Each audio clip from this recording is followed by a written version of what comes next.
What's up, YouTube? It is Riley, about to get into our first poker vlog slash live stream at Peaks Dallas. I'm here editing this first vlog and also watching me bluff Sam Queso out of his shoes, which y'all will see in this vlog. So just stay tuned. There's a couple of big ones, good bluffs. With that being said, let's get into our first hand of the session. Alright guys, getting into the first hand of this live stream. We look down at a premium, the ladies. The straddle's on for 10 bucks. So, I'm going to bump it up with the ladies. I go ahead and make it $50. And pretty quickly, people start getting out of the way. Folds left and right. Eventually does fold back to the small blind squire, where you see he has his ace king, and he goes and makes a call for $50. Going heads up to the flop here. The flop does come pretty safe. 669 rainbow. Squire's first act here. With his 2 overs, he could continue here. Doesn't. He ends up checking to me. When he checks here, I'm definitely gonna c bet with my ladies. So I go ahead and make it the same price. I make it $50 once again. And surprisingly, he pretty quickly calls. The turn card here is a brick in my eyes. 5 of hearts. And when he checks back pretty fast, I'm just thinking of a price that he may call. Really, I'm putting him on 2 overs here. King, queen. Not really king, queen, because I have the king, queen. But, ace, king, anything like that. So I go ahead and make it $100. It's a pretty tough spot for him to call with 2 overs, where I can have any pocket pairs that beat him. So he's thinking about it for a bit. And he does end up making the fold, where I go ahead and pick up my first pot of this live stream for 102 bucks. On to the next one. Alright, get into this hand. We're going to play Omaha hand. And when I look down at a premium. And I haven't played much Omaha in the past. So my sizings when I play Omaha aren't the best. So here I should probably potting it, but I only make it 20. It folds around. We get 2 callers. So we're going 3 ways to a flop. That comes, pretty solid for my hand. I flop top 2 with a straight draw. I look down at my hand. Unfortunately, I do not have any hearts. So, in the future, going on to this hand, any hearts coming on the board will be a scare card. But I can't worry about that right now. And I make it 40. Ideally, I should be pot sizing that, like I said. But Kip has played, a significant more amount of hands of Omaha than I have. So he pot sizes it, and it ends up being 185. And here, I'm thinking he probably flopped a straight, has hearts in his hand. So I'm going to proceed with caution. I do end up here asking for a count just to make sure, and end up making the call for 185. Going heads up here to the turn card, which comes a scare card, the Queen of Hearts. Unfortunately, I do hit my straight, but it does put 3 hearts on the board, and with me holding no hearts, it is kind of hard to continue on this board. So I end up checking it over to Kip. And as soon as I check it over to Kip, he just jams. I'm thinking here, no hearts in my hand. I do have the straight. I mean, I guess I could call and ask to run it twice, but I don't see any equity in that. So with holding no hearts in my hand, I do find a fold here, which I'm okay with at the time. Even now, I'm still okay with that. So I do end up losing this hand. But with that being said, on to the next one. Alright, get into this hand. Just to make it aware, we do have the net game going. So I do get out of line here when I look down at Jack 9. I go ahead and raise it up from the $10 straddle up to, I believe, $45. 40 straight. So folds around. Kip does make the call. Squire folds. So I go heads up to a flop with Kip. See, I'm dominated. But who is dominated when you flop the stone cold nuts. We flopped a straight. So when Kip does check it over to me, I'm thinking let's get some more money into this pot. I don't want to make it too big with this being a dry board, or I mean a wet board. So I make it about a quarter of the pot for 25. And pretty quickly, Kip does make the call.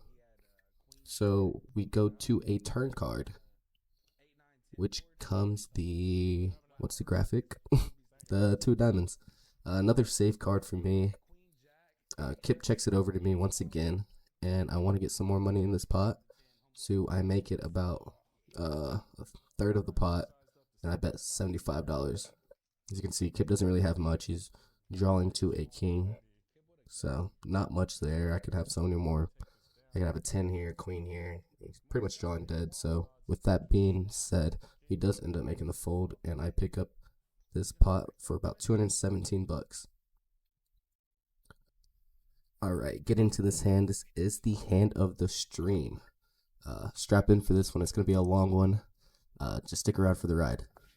All right, as you can see, we look down at Jack 10 with the $10 straddle on. And before this hand, I'm thinking I want to use my image because I haven't played many hands. So I do end up making the call for 10 bucks. Folds around. Sham gets in there for 10 bucks. And as you can see, Sam Queso wakes up with a monster, the jacks. So as he should, he makes it around 45 bucks. And with this limp, I want to use my image here, so I make the call for 45. Sham gets out of the way, so we're going heads up to a flop. The flop comes 755, 2 hearts. Pretty quickly with the jacks and 2 hearts out there, Sam wants to try to get me off this hand and makes it 35 bucks. But I had some other ideas going into this hand before I even got whatever 2 cards came. I already had in my mind I wanted to make off a big play if the right board came out, and in my mind this board was perfect for what I wanted to do.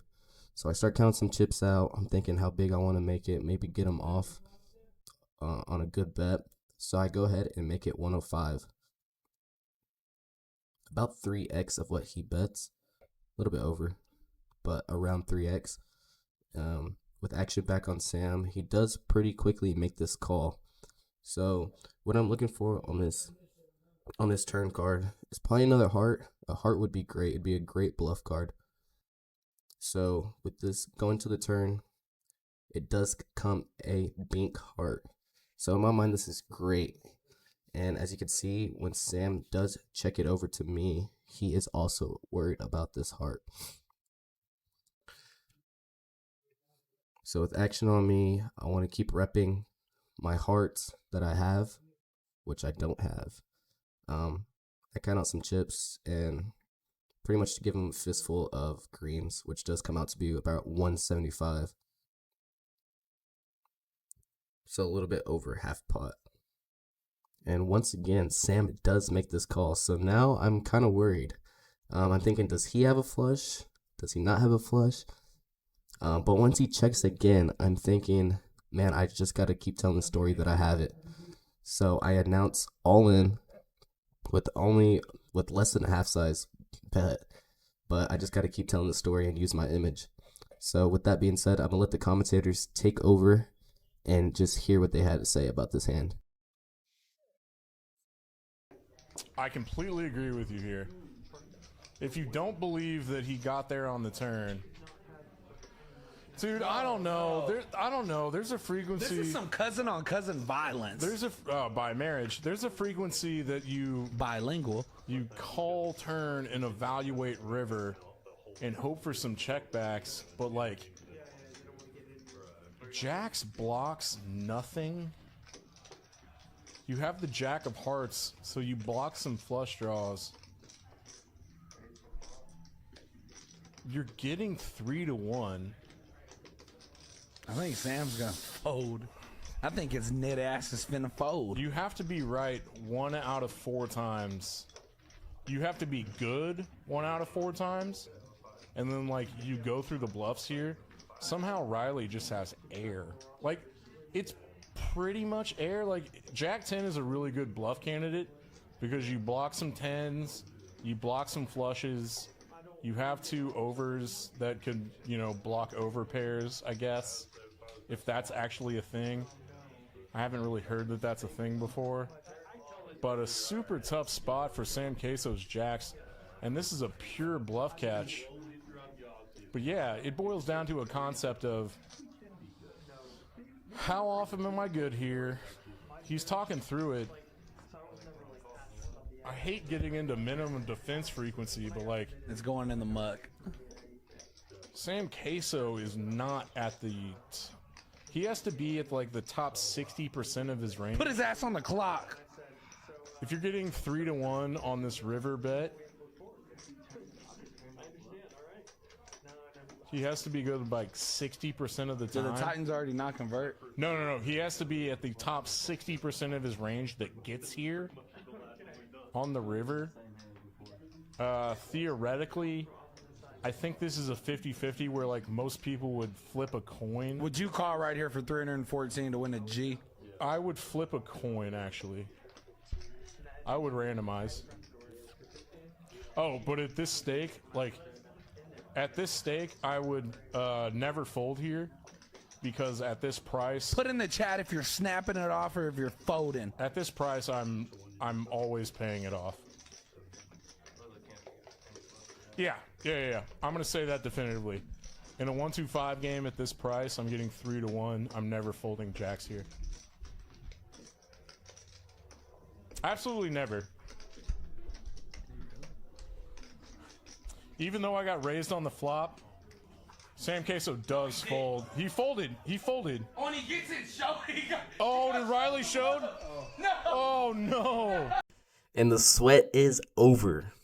We get the bluff through and win a decent sized pot. Was I the winner here? I'm not sure because unfortunately Sam is my cousin and his mom makes a bomb banana pudding. And I was told after the stream that I will not be getting any banana pudding at Thanksgiving. So honestly, if I could redo all of this, I would take it back. I would never bluff. I would have never called with Jack 10 and I would have just folded and left it at that. But unfortunately now I will not be getting any dessert at Thanksgiving and I'll have to stick to my pecan pie. Sad. But great hand. The sweat is over. On to the next one. All right, getting into this one. You can see Sam wakes up with another premium ace queen and makes it 35. I look down at ace king, another premium, and I just added this hand because it was a mistake I made. I didn't misclick. I just don't know what I was thinking. The only thing I could think of at the time was he was kind of on tilt, so he might just jam on me or call with any two.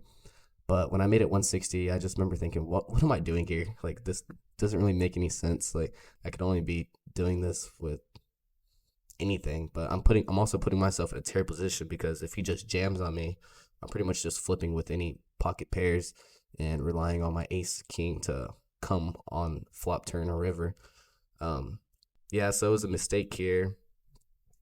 Sam's thinking about it. I remember he told me afterwards he was either just gonna jam on me or fold, but he does end up making this fold here, as he should. He does think about it because he was kind of upset. He did lose a couple coolers during the session, and I think he just thought I was bullying him around, trying to take pots from him. So he is in the tank for a little bit, but does end up making a smart play and just laying it down. But yeah, on to the next.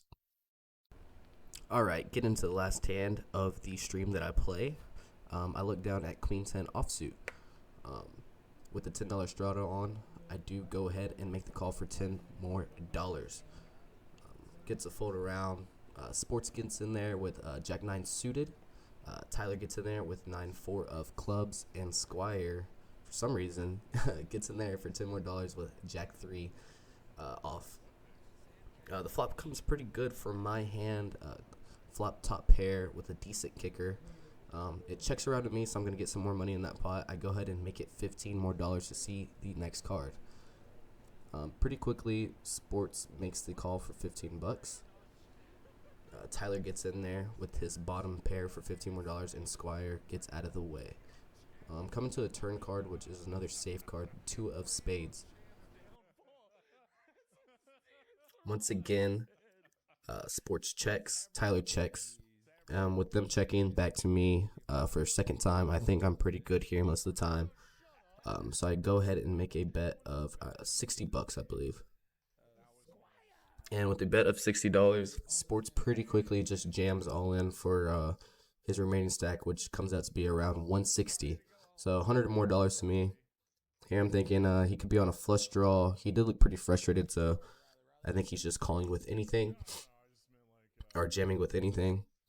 Open-ended, flush draw. So I asked for a count, and they say it's 160. So here I'm just thinking if he has king 10, ace 10, might as well pay him off if he gets there with a straight or a flush. So be it. So I go ahead and flick on the chips for $100 more, and he shows jack 9 for the open-ended. And with the river card coming the king of clubs, I am safe and scoop a $220 pot here for the last hand of this stream. Oof, lots of big hands in that one. Overall, happy with how I played. I was in for $825 and out for $1235, so a score of $410. Comment down below what y'all think I can work on, if that's playing, commentary, edits with the vlog. Obviously, like, comment, subscribe, follow my other socials in the description. Stay tuned for another vlog that will be out next week. Another big one, another live stream at Peak Stylus. I was down piles and made a huge comeback, so stay tuned. With that being said, I'll see y'all next week.